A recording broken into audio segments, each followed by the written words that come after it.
பேச்சியம்மா பேச்சியம்மா பேச்சியம்மா அவன் நம்மை எல்லாம் பெத்தெடுத்த ஆச்சியம்மா.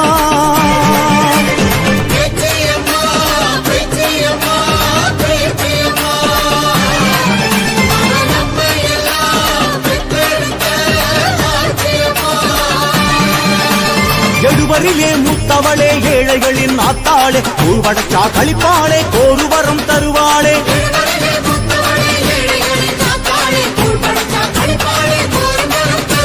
பேச்சியம்மா பேச்சியம்மா பேச்சியம்மா அவன் நம்மை எல்லாம் பெத்தெடுத்த ஆச்சியம்மா.